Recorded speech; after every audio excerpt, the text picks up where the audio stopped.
Good morning, good afternoon, good evening. Greetings to you in the name of Christ, wherever you are, my dear brother and sister. காலை வணக்கம், மதிய வணக்கம், மாலை வணக்கம். எனக்கு அன்பான சகோதரரே சகோதரியே, நீங்கள் எங்கிருந்தாலும் கிறிஸ்துவின் நாமத்தில் உங்களுக்கு என் வாழ்த்துக்கள். I am R.C. Joseph Sakayaraj, a preacher at the Church of Christ in Amali Nagar at Dindigul of Tamil Nadu at India. நான் ஆர்சி ஜோசப் சகாயராஜ், இந்தியாவின் தமிழ்நாட்டில் அமளி நகரில் உள்ள கிறிஸ்துவின் சபையில் ஊழியராக இருக்கிறேன். In this 44th week of Bible study under Rooted in His Word program, let us examine the history of change of Abraham's and Sarah's name by God, promising him a son by Sarah, and circumcising Abraham and Ishmael. In Genesis 17th chapter, first 11 verses we will analyze in this week study. இந்த 44வது வாரத்திற்கான அவருடைய வார்த்தையில் வேரூன்றுதல் என்ற தலைப்பிலான நமது வேதாகம படிப்பில் தேவன் ஆபிரகாமின் பெயரை மாற்றியதையும் அவருக்கு சாராளிடத்தில் ஒரு மகன் பிறப்பான் என்று வாக்களித்ததையும் ஆபிரகாமும் இஸ்மவேலும் விருத்தசேதனம் செய்யப்பட்டதை பற்றியுமான வரலாற்றை ஆய்வு செய்வோம். இதிலே நாம் இந்த வாரம் ஆதியாகமம் 17ஆம் அதிகாரம் 1 முதல் 11 வசனங்கள் மட்டும் ஆய்வு செய்ய போகின்றோம். Genesis 17th chapter describes God reaffirming his covenant with 99-year-old Abraham, changing his name to Abraham, father of a multitude, and introducing circumcision as the sign of this everlasting covenant. ஆதியாகமம் 17ஆம் அத்தியாயம் 99 வயதான ஆபிரகாமுடன் தேவன் தமது உடன்படிக்கையை மீண்டும் உறுதிப்படுத்தியதையும் அவருடைய பெயரை ஆபிரகாம், திரளானவர்களின் தந்தை என்று மாற்றியதையும் இந்த நித்திய உடன்படிக்கையின் அடையாளமாக விருத்த சேதனத்தை அறிமுகப்படுத்தியதையும் விவரிக்கிறது. Although Abraham laughed at God's promise that Sarah would bear him a son and prayed for Ishmael, God promised that the covenant would be confirmed and that Sarah would bear Isaac. ஆபிரகாம் சாராளுக்கு ஒரு மகன் பிறப்பான் என்ற தேவனின் வாக்கை கேட்டு சிரித்து இஸ்மவேலுக்காக மன்றாடிய போதிலும் உடன்படிக்கை உறுதிப்படும் ஈசாக்கை சாராள் பெற்றெடுப்பாள் என்று தேவன் வாக்களித்தார். In this chapter, the first subsection of the topic is the promise of the covenant, from 1st to 8th verses. இந்த பாடத்தின் இந்த அத்தியாயத்தின் முதலாம் உட்பிரிவு உடன்படிக்கையின் வாக்குறுதி என்று சொல்லப்படுகிறது. இதில் 17ஆம் அத்தியாயத்தின் 1 முதல் 8 வரை உள்ள வசனங்களை ஆராயப் போகிறோம். First, let us read the verses. First to 4 verses let us read. When Abram was 99 years old, the Lord appeared to Abram and said to him, I am Almighty God, walk before me and be blameless. Abram 99 வயதான போது கர்த்தர் ஆபிராமுக்கு தரிசனமாகி, நான் சர்வ வல்லமையுள்ள தேவன், நீ எனக்கு முன்பாக நடந்து கொண்டு உத்தமனாயிரு. Second verse. And I will make my covenant between me and you and will multiply you exceedingly. இரண்டாம் வசனம். நான் உனக்கும் எனக்கும் நடுவாக என் உடன்படிக்கையை ஏற்படுத்தி உன்னை மிகவும் திரளாய் பெருக பண்ணுவேன் என்றார். Third verse. Then Abram fell on his face and God talked with him, saying, As for me, behold, my covenant is with you, and you shall become a father of many nations. 3-4 வசனங்கள். அப்பொழுது ஆபிராம் முகங்குப்புற விழுந்து வணங்கினான். தேவன் அவனோடு பேசி, நான் உன்னோடே பண்ணுகிற உடன்படிக்கை என்னவென்றால், நீ திரளான ஜாதிகளுக்கு தகப்பனாவாய். God appeared to 99 years old Abram as El Shaddai, God Almighty. God commands obedience. Walk before me and be blameless. 99 வயதான ஆபிரகாமுக்கு தேவன் எல்ஷடாய் சர்வ வல்லமையுள்ள தேவனாக தோன்றுகிறார். தேவன் கீழ்ப்படியும்படி கட்டளையிட்டார். எனக்கு முன்பாக நடந்து குற்றமற்றவனாய் இரு. Reaffirmation of promise. A great seed on the land of Canaan was promised to him. வாக்குறுதியை திரும்பவும் உறுதிப்படுத்துதல். திரளான சந்ததியும் கானான் தேசமும் ஆபிரகாமுக்கு வாக்களிக்கப்பட்டன. In Genesis 17, 1-4 verses, 99-year-old Abram receives a divine vision. ஆதியாகமம் 17:1-4 99 வயதான ஆபிராம் ஒரு தெய்வீக தரிசனத்தை பெற்றார். In it, God reveals himself as El Shaddai, God Almighty, and reaffirm his covenant. அதில் தேவன் தம்மை எல் ஷடாய் சர்வ வல்லமையுள்ள தேவன் என்று வெளிப்படுத்தி தமது உடன்படிக்கையை மீண்டும் உறுதிப்படுத்தினார். God demanded obedience. Walk before me as blameless. தேவன் கீழ்ப்படிதலை கோரினார். எனக்கு முன்பாக நடந்து கொண்டு குற்றமற்றவனாயிரு. And he promises to multiply Abram. மற்றும் அவர் ஆபிராமை பெருகச் செய்வதாக வாக்குறுதி அளித்தார்.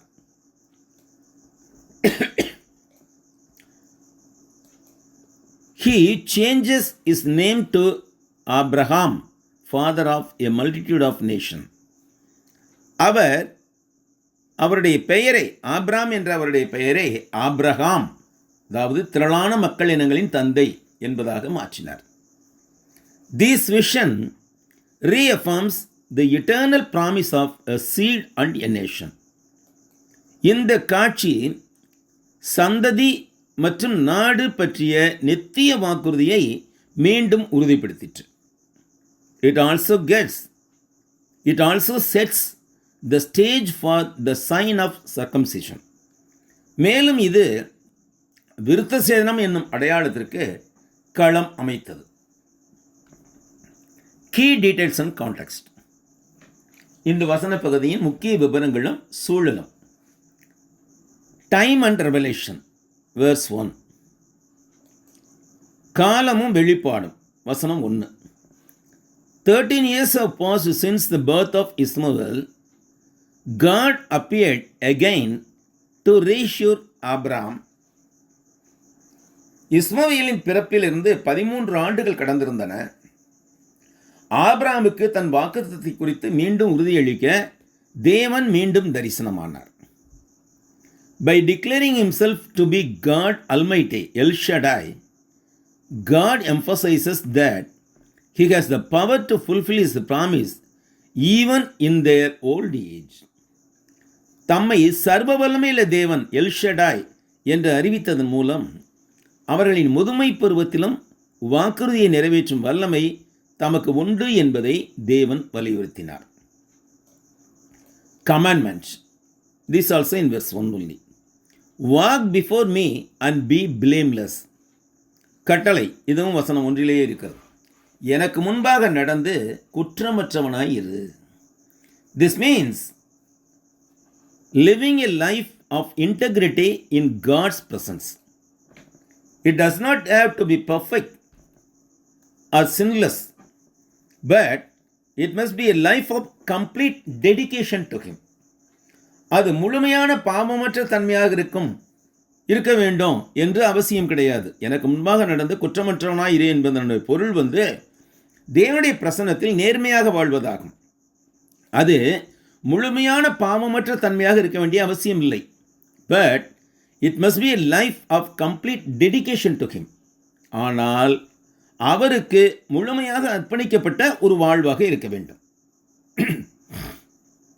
கவர்னன்ட் ரீஅஃபர்ம்டு வெர்சஸ் 2-4. உடன்படிக்கை மீண்டும் உறுதிப்படுத்தப்பட்டது. வசனங்கள் 2 முதல் 4 வரை.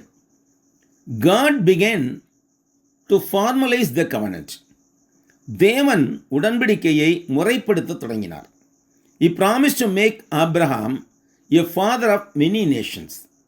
ஆபிரகாமை மிகுதியுள்ள பலனுள்ளவராகவும் பல மக்கள் இனங்களுக்கு தந்தையாகவும் ஆக்குவதாக வாக்குறுதி அளித்தார். Abrams response verse 3. ஆப்ராமின் பதில் வசனம் 3 இருக்கிறது. Abram fell on his face. This was a gesture of reverence and complete obedience in God's presence. Abraham முகம் குப்புற விழுந்தார். இது தேவனுடைய பிரசன்னத்தில் பயபக்தியையும் முழுமையான கீழ்ப்படிதலையும் காட்டும் ஒரு சைகையாகும். சிக்னிஃபிகன்ஸ், முக்கியத்துவம். This commandment showed the fulfillment of the promise was yet to come. இந்த அத்தியாயம் வாக்குறுதி நிறைவேற்றம் இனி வரவிருந்தது என்பதை எடுத்து காட்டிற்று. But it required faithful obedience from Abraham. ஆனால் அதற்கு ஆபிரகாமிடமிருந்து விசுவாசத்துடன் கீழ்ப்படிதல் தேவைப்பட்டது. This began a new phase of faith in Abraham's life. இது ஆபிரகாமின் வாழ்வில் விசுவாசத்தின் ஒரு புதிய கட்டத்தை தொடங்கிற்று. Second subsection of this chapter, the names changes. இரண்டாவது உட்பிரிவு, இந்த அத்தியாயத்தின் இரண்டாவது உட்பிரிவு, பெயர்களில் மாற்றங்கள். 5th to 7th verses, 5 முதல் 7 வரை உள்ள வசனங்கள். Let us read the verses first. 5th verse. No longer shall your name be called Abram, but your name shall be Abraham, for I have made you a father of many nations. முதல்ல வசனங்களை வாசிப்போம். 5வது வசனம். இனி உன் பேர் ஆபிராம் எனப்படாமல் நான் உன்னை திரளான ஜாதிகளுக்கு தகப்பனாக ஏற்படுத்தினபடியால் உன் பேர் ஆபிரகாம் எனப்படும். 6th verse. I will make you exceedingly fruitful, and I will make nations of you, and kings shall come from you. 6.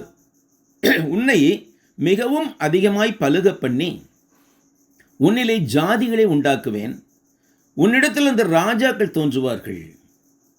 7th verse.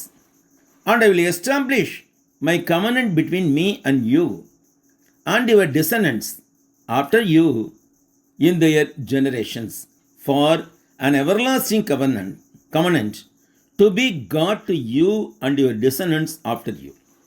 7வது வசனம்.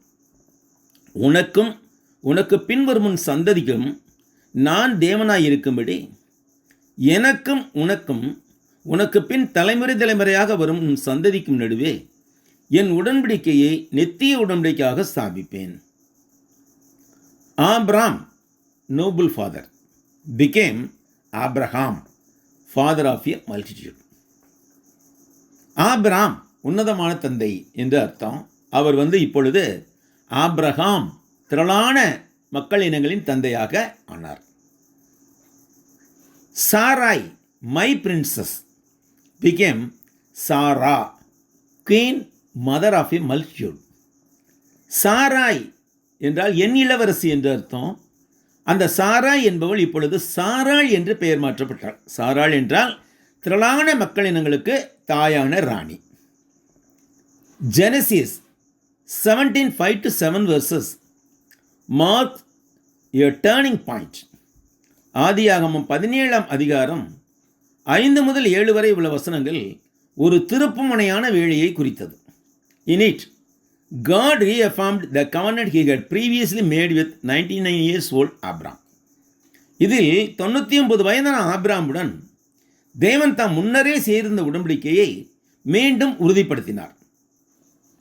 He renames him Abraham, father of multitude, symbolizing his promise to make him father of many nations and kings and a blessing to the world. பல தேசங்களுக்கும் ராஜாக்களுக்கும் மூதாதையராகவும் உலகத்திற்கு ஆசீர்வாதமாகவும் அவரை மாற்றுவேன் என்ற தனது வாக்குறுதியை அடையாளப்படுத்தும் விதமாக அவருக்கு ஆபிரகாம், திரளான மக்கள் இனங்களின் தந்தை என்று மறுபெயரிட்டார். This everlasting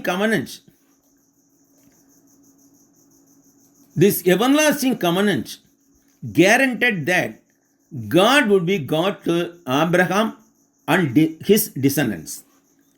இந்த நித்திய உடன்படிக்கையானது தேவன் ஆபிரகாமுக்கும் அவருடைய சந்ததியினருக்கும் தேவனாக இருப்பார் என்பதற்கு உத்தரவாதம் அளித்தது. He promised them the land of Canaan and abundant blessing. அவர்களுக்கு கானான் தேசத்தையும் மிகுந்த பலனையும் வாக்களித்தார். Key features of Genesis 17:5-7. ஆதியாகமம் 17:5-7 வசனங்களின் முக்கிய அம்சங்கள். A name change as a prophetic promise. தீர்க்கதரிசன வாக்குறுதியாக பெயர் மாற்றம். வசனம் 5. God changed Abram, that means exalted father. God changed Abram God changed Abram to Abraham, father of a multitude. தேவன் ஆபிராமை, அதாவது உயர்ந்த மேன்மையான தந்தை என்பதிலிருந்து ஆபிரகாம், திரளான மக்களின் தந்தை என்று பெயர் மாற்றினார். Even before Abraham's son of promise was born, this new name was a firm public assurance that the promise would be fulfilled. ஆபிரகாமுக்கு வாக்குத்தத்தத்தின் மகன் பிறப்பதற்கு முன்பே இந்த புதிய பெயர் அந்த வாக்குறுதி நிறைவேறுவதற்கான ஒரு உறுதியான பகிரங்கமான உறுதிமொழியாக அமைந்தது. Expansion of the promises. Verse 6. God promised to make Abraham exceedingly fruitful and that nations and kings would come from him. This emphasized the greatness of the blessing. வாக்குறுதியின் விரிவாக்கம். தேவன் ஆபிரகாமை மிகுதியுள்ள பலனுள்ளவராக ஆக்குவதாகவும் அவரிடமிருந்து பல தேசங்களும் பல ராஜாக்களும் தோன்றுவார்கள் என்றும் வாக்குறுதி அளித்தார். இது ஆசீர்வாதத்தின் பெரிய அளவை வலியுறுத்திற்று. Everlasting covenant. verse 7. நித்திய உடன்படிக்கை. வசனம் 7. God confirmed that this covenant would be an everlasting covenant not only with Abraham but also with his descendants for generations to come. இந்த உடன்படிக்கை ஆபிரகாமுடன் மட்டுமல்ல, தலைமுறையாக வரும் அவருடைய சந்ததியினருடனும் ஒரு நித்திய உடன்படிக்கையாக இருக்கும் என்பதை தேவன் உறுதிப்படுத்தினார். Relationship and ownership. உறவும் உரிமையும். This covenant establishes a special ongoing relationship in which God himself declared that he would be his God and the God of his descendants. இந்த உடன்படிக்கை ஒரு விசேஷமான தொடர்ச்சியான உறவை நிறுவுகிறது. இதில் தேவன் தாமே அவருடைய தேவனாகவும் அவருடைய சந்ததியார் எல்லாருக்கும் தேவனாகவும் இருப்பேன் என்று சொல்லி அறிவித்தார். Contextual understanding. சந்தர்ப்ப சூழலை புரிந்து கொள்ளுதல். Background. This occurred many years after the initial promises when Sarah was still barren and 90 years old. பின்னணி. இது ஆரம்ப வாக்குறுதிகளுக்கு பல ஆண்டுகளுக்கு பிறகு சாராள் இன்னும் மலடியாகவும் 90 வயதானவளாகவும் இருந்த ஒரு வேளையில் நிகழ்ந்தது. சிக்னிஃபிகன்ஸ். முக்கியத்துவம். This reinforces the idea that This covenant is not based on human ability, but on the truth and the power of God. இந்த உடன்படிக்கை மனித வல்லமையை அடிப்படையாக கொண்டதல்ல, மாறாக தேவனுடைய வல்லமையையும் சத்தியத்தையும் அடிப்படையாக கொண்டது என்ற கருத்தை இது வலுப்படுத்துகிறது. This covenant is often interpreted to include not only the biological descendants, that means Israel, but also the spiritual descendants, those who have faith. இந்த உடன்படிக்கை பெரும்பாலும் ஆபிரகாமின் உயிரியல் சந்ததியாரை மட்டும், இஸ்ரவேலை மட்டும் குறிப்பதல்ல, மாறாக ஆவிக்குரிய சந்ததியாரையும் விசுவாசம் உள்ளவர்களையும் உள்ளடக்கியதாக விவரிக்கப்படுகிறது. Summary of the descendants of Abram. ஆபிரகாமுடைய வம்சவழிகளின் சுருக்கத்தை இங்கே நாம் பார்க்கிறோம். First, covenant line. முதலாவது உடன்படிக்கை வம்சவழி. Abraham, Isaac, Jacob and Israels by Sarah. ஆபிரகாம், ஈசாக்கு, யாக்கோபு, இஸ்ரவேலர், இவர்கள் எல்லாரும் சாராள் மூலமாக வந்தவர்கள். மொத்தம் 12 கோத்திரத்தார் இருந்தார்கள். Second, Ishmaelite line. இரண்டாவது, இஸ்மவேலின் வம்சவழி. Abraham, Ishmael, Arab nations. ஆபிரகாம், இஸ்மவேல், அரபு தேசங்கள். இது ஆகார் மூலமாக வந்த சந்ததிகள். இதிலே 12 பிரபுக்கள் இருந்தார்கள். These comes from by Agar, and there were 12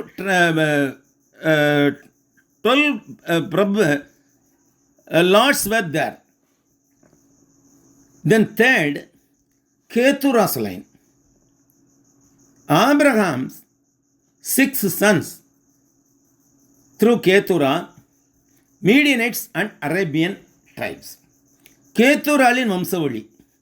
ஆபிரகாமின் 6 மகன்கள், மீதியானியர் மற்றும் அரேபிய கோத்திரங்கள். இது 6 கோத்திரங்களாக இருந்தன. So totally 30 lines were coming out of Abraham. 12 through சாரா,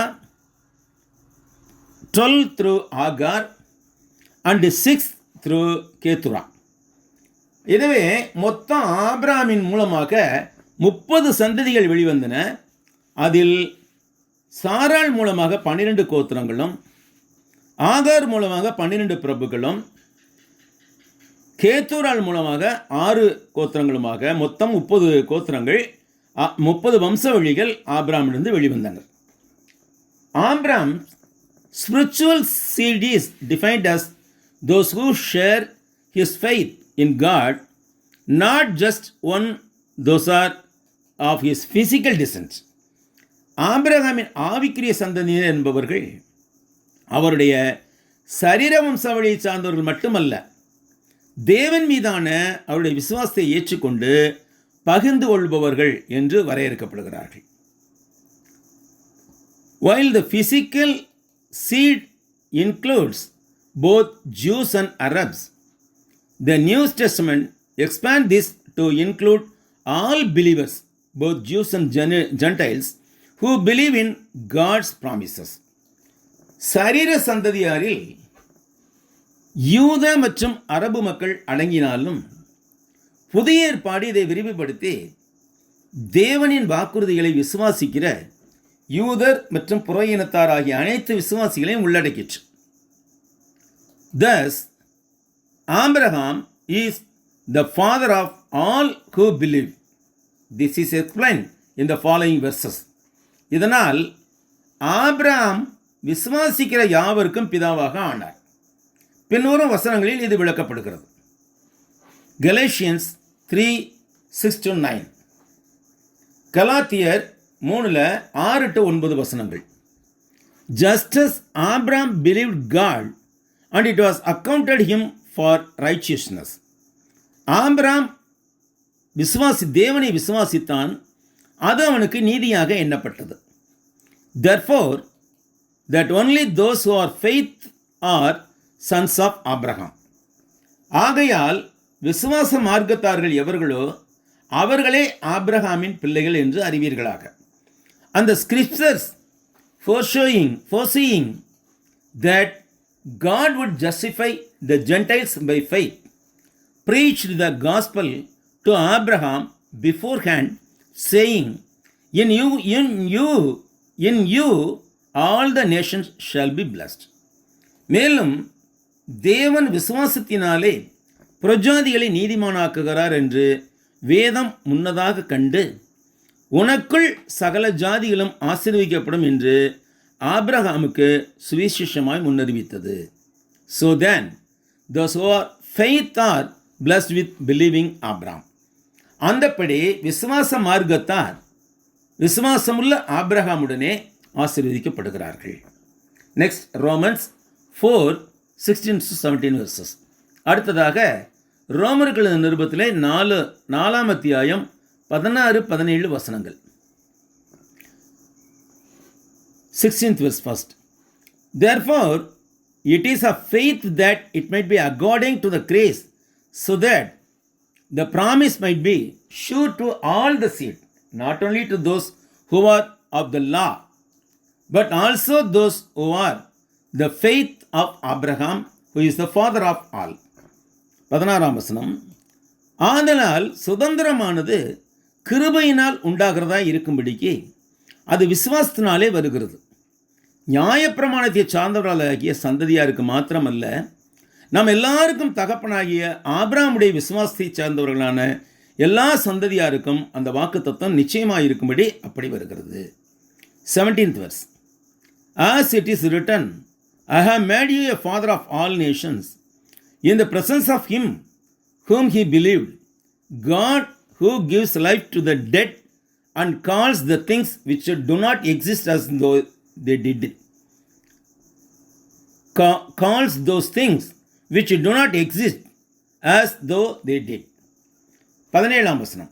அநேக ஜாதிகளுக்கு உன்னை தகப்பனாக ஏற்படுத்தினேன் என்று எழுதியிருக்கிறபடி, அவன் ஆபிரகாம், அவன் தான் விசுவாசித்தவருமாய் மரித்தோரை உயிர்ப்பித்து இல்லாதவைகளை இருக்கிறவை போல அழைக்கிறவருமாய் இருக்கிற தேவனுக்கு முன்பாக நம் எல்லாருக்கும் தகப்பனானான். யாரு? Abraham. Key concept of spiritual blessing.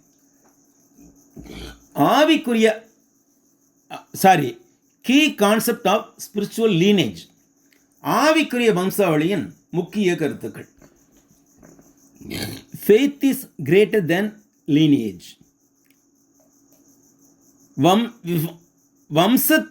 வம்சவழியை விட விசுவாசம் மேலானது. The Bible in Galatians 3:7 makes it clear that those who have faith are the children of Abraham. This gives priority to spiritual lineage over physical blood relationship. வம்சவழியை விட விசுவாசம் மேலானது. வேதாகமம் கலாத்தியர் 3:7 விசுவாசம் உள்ளவர்கள் ஆபிரகாமின் புத்திரர் என்று தெளிவுபடுத்துகிறது. இது சரீர இரத்த உறவை விட ஆவிக்குரிய வம்சவழிக்கு முக்கியத்துவம் அளிக்கிறது, முன்னுரிமை அளிக்கிறது. Heirs of promise. Spiritual descendants are those who share in Abraham's faith and obedience and became beneficiaries of the covenant. வாக்குத்தத்தத்தின் வாரிசுகள். ஆவிக்குரிய சந்ததியார் எனப்படுபவர்கள் ஆபிரகாமின் விசுவாசத்திலும் கீழ்ப்படிதலிலும் பங்கு கொண்டு உடன்படிக்கையின் பயனாளிகளாக மாறுகிறார்கள். The ultimate seed of Abraham is Christ. ஆபிரகாமின் நிறைவான வித்து கிறிஸ்துவே. Galatians 3:29 states that since Christ is the ultimate seed of Abraham, anyone who belongs to Christ and is spiritually descended from him will be heirs of the promise.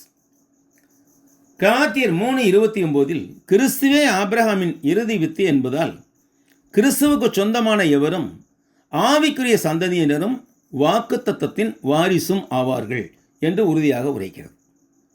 Inclusive faith. அனைவரையும் உள்ளடக்கிய விசுவாசம். Abraham is considered the spiritual ancestor of 3 major monotheistic faith: Judaism, Christianity, and Islam, because they share a common heritage of monotheism and belief in divine revelation. அனைவரையும் உள்ளடக்கிய விசுவாசம். யூதம், கிறிஸ்தவம் மற்றும் இஸ்லாம் ஆகிய 3 முக்கிய ஏக தெய்வ நம்பிக்கைகளின் ஆவிக்குரிய மூதாதையராக ஆபிரகாம் கருதப்படுகிறார். ஏனென்றால் அந்த 3 மார்க்கங்களும் ஏக தெய்வ கொள்கை மற்றும் தெய்வீக வெளிப்பாட்டின் மீதான விசுவாசம் ஆகிய பொதுவான பாரம்பரியத்தை கொண்டுள்ளன. பிசிக்கல் அண்ட் ஸ்பிரிச்சுவல் டிஸ்டிங்ஷன்: உடல் ரீதியான மற்றும் ஆவிக்குரிய வகையிலான வேறுபாடு. First, physical descendants can trace their heritage through Abraham's son Isaac and Ishmael. Through Isaac, Israelites come, and Ishmael, Arabs come, and through others such as Midian, through Ketural. உடல் ரீதியான வழித்தோன்றல்கள் ஆபிரகாமின் மகன்களான ஈசாக்கு மற்றும் இஸ்மவேல் வழியாக, அதாவது ஈசாக்கின் வழியாக இஸ்ரவேலர்களும் இஸ்மவேல் வழியாக அரேபியர்களும் வந்தார்கள். மீதியான் போன்ற மற்றவர்கள் கேத்துரால் வழியாக வந்தார்கள். இப்படி அவர்களுடைய பாரம்பரியத்தை நாம் கண்டறிய முடியும். Spiritual descendants: they are defined by spiritual relationship rather than physical lineage. These include a broad group of believers in God. ஆவிக்குரிய வழித்தோன்றல்கள் சரீரப்பிரகாரமான பரம்பரையை விட ஆவிக்குரிய உறவின் அடிப்படையில் இவர்கள் வரையறுக்கப்படுகிறார்கள். இது தேவனை விசுவாசிக்கும் ஒரு பரந்த குழுவை உள்ளடக்கியது. Essentially, being a spiritual descendant of Abraham means following his faith and obedience to God rather than relying on ancestral identity. அடிப்படையில் ஆபிரகாமின் ஆன்மீக ஆவிக்குரிய வழித்தோன்றலாக இருப்பது என்பது மூதாதையர் அடையாளத்தை சார்ந்திருப்பதை விட அவருடைய விசுவாசத்தையும், அதாவது ஆபிரகாமுடைய விசுவாசத்தையும் தேவனுக்கு அவர் கீழ்ப்படிந்ததையும் பின்பற்றுவதாக இருக்கிறது. Then comes the third subsection of this chapter, the promise and covenant, verses 8 to 11. அடுத்ததாக இந்த அத்தியாயத்தின் 3வது உட்பிரிவுக்கு வருகின்றோம். வாக்குத்தத்தமும் உடன்படிக்கையும். 17th chapter, 8 to 11 verse. First, let's read the verses. 8. Also I give to you and your descendants after you the land in which you are a stranger, all the land of Canaan, and an everlasting possessions, and I will be their God. நீ பரதேசியாய் தங்கி வருகிற கானான் தேசம் முழுவதையும் உனக்கும் உனக்கு பின்வரும் உன் சந்ததிக்கும் நித்திய சுதந்திரமாக கொடுத்து நான் அவர்களுக்கு தேவனாயிருப்பேன் என்றார். 9th verse. And God said to Abraham, as for you, you shall keep my covenant, you and your descendants after you throughout their generation. பின்னும் தேவன் ஆபிரகாமை நோக்கி, இப்பொழுது நீயும் உனக்கு பின் தலைமுறை தலைமுறையாக வரும் உன் சந்ததியும் என் உடன்படிக்கையை கைக்கொள்ளுங்கள். 10th verse. This is my covenant which you shall keep between me and you and your descendants after you. Every male child among you shall be circumcised.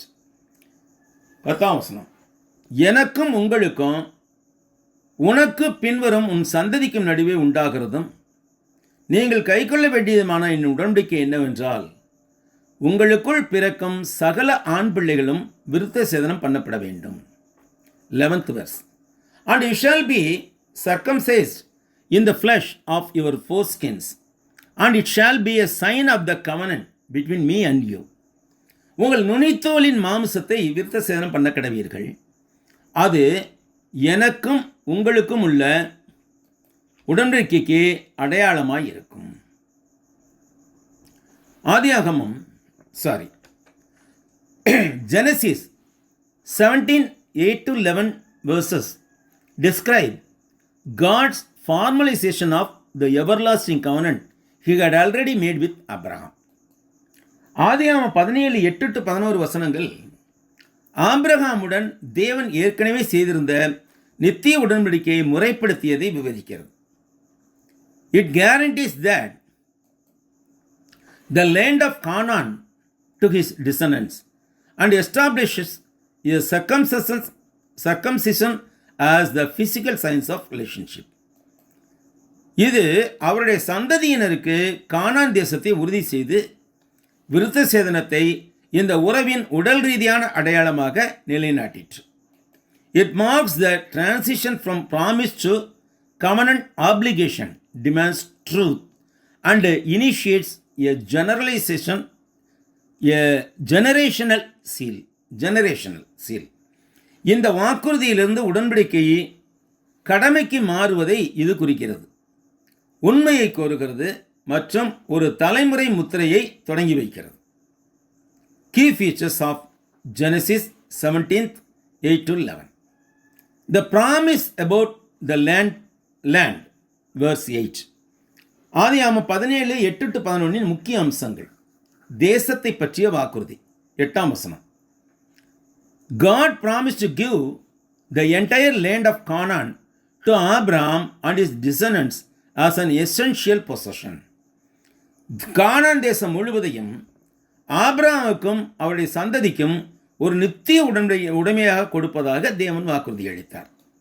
Even though Abraham was a stranger in the land, the promise established Canaan as the promised land for his descendants forever. Abraham அந்த தேசத்தில் ஒரு அந்நியராக இருந்த போதிலும் இந்த வாக்குறுதியானது கானானை அவருடைய சந்ததியினருக்கு என்றென்றைக்குமான வாக்குறுதி அளிக்கப்பட்ட தேசமாக நிலைநாட்டியது. The promise of relationship, verse 8. உறவின் வாக்குறுதி, வசனம் 8. God concluded this promise with the central promise of the covenant. I will be their God. தேவன் இந்த வாக்குறுதியை உடன்படிக்கையின் மைய வாக்குறுதியுடன் முடித்து வைத்தார். நான் அவர்களுக்கு தேவனாய் இருப்பேன். This represents a divine commitment to protect, guide and maintain a close relationship with Abraham's descendants. இது ஆபிரகாமின் சந்ததியினரை பாதுகாக்கவும் வழிநடத்தவும் அவர்களுடன் ஒரு நெருங்கிய உறவை பேணவும் ஒரு தெய்வீக அர்ப்பணிப்பை குறித்து வைத்தது.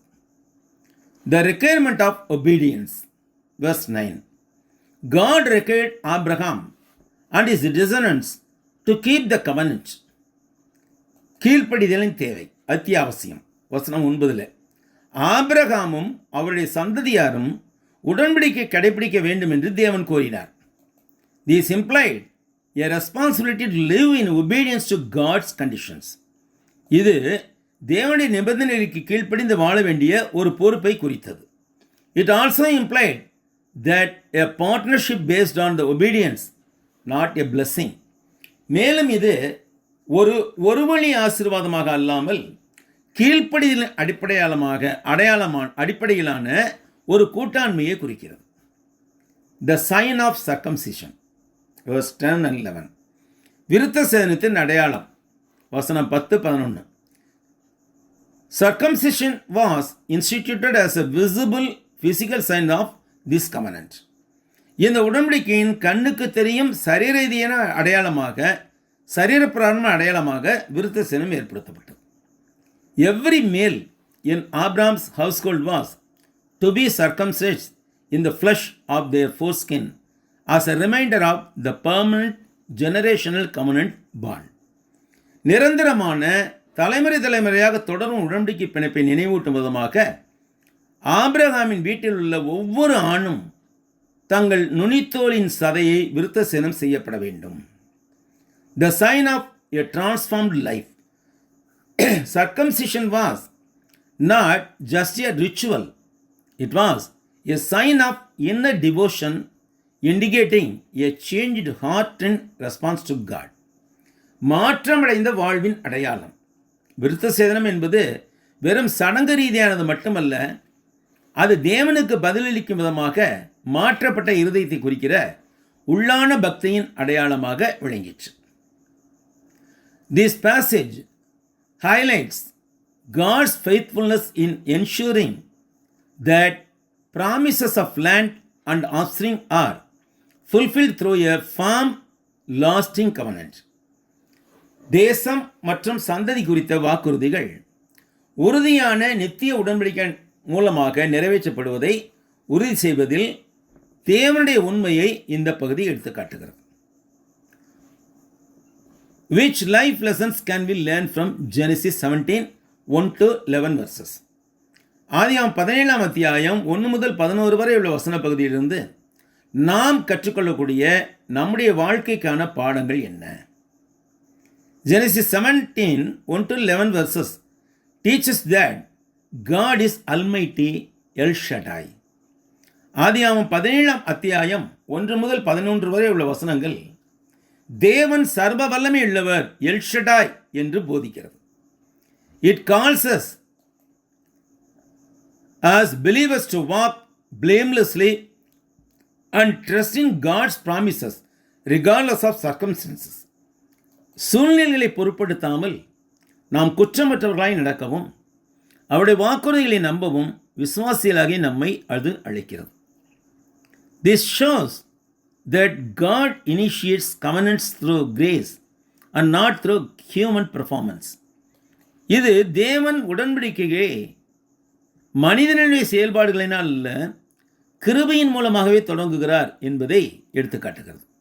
It requires a complete dedicated commitment that can change one's identity and heritage. இது ஒருவரின் அடையாளத்தையும் பாரம்பரியத்தையும் மாற்றக்கூடிய முழுமையான அர்ப்பணிக்கப்பட்ட ஒப்புக்கொடுத்தலை கோருகிறது. Key life lessons from this passage. இந்த பகுதியிலிருந்து நாம் பெற்றுக்கொள்கிற முக்கியமான வாழ்க்கை பாடங்கள். First, trust in God's sufficiency, El Shaddai. ஒன்றாவது, தேவனுடைய போதுமான தன்மையில் எல் ஷடாய் நம்பிக்கை வைக்க வேண்டும். God reveals himself as the Almighty God who is able to fulfill even seemingly impossible promises, such as 99 years old man having a child. 99 வயதுள்ள முதியவர் ஒருவர் ஒரு பிள்ளையை பெறுவது போன்ற சாத்தியமில்லாததாக தோன்றும் வாக்குறுதிகளை கூட நிறைவேற்ற வல்லவரான சர்வ வல்லமையுள்ள தேவன் எல் ஷடாய் என்று தேவன் தம்மை நமக்கு வெளிப்படுத்துகிறார்.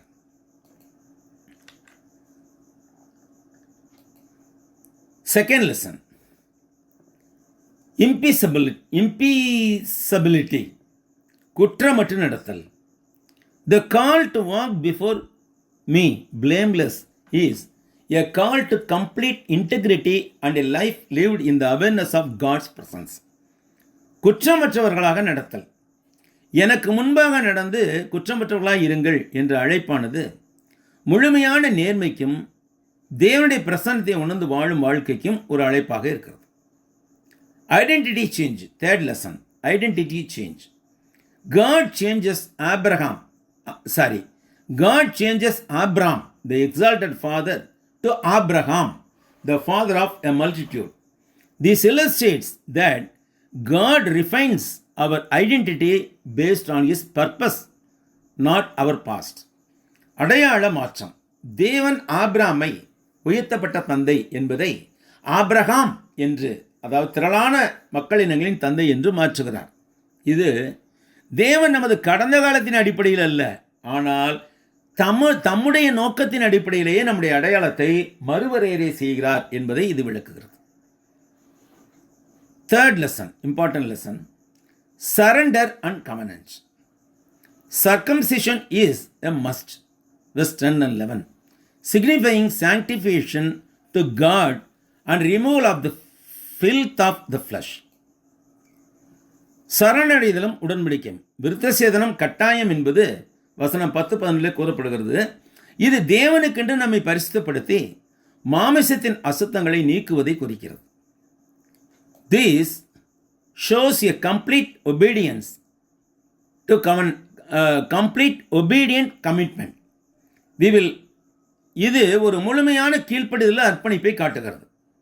We will examine the teachings and commands given to us as Christians regarding circumcision in next week.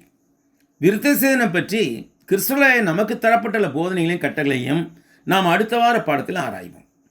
With this, we conclude this week's Bible study on the topic of rooted in His Word.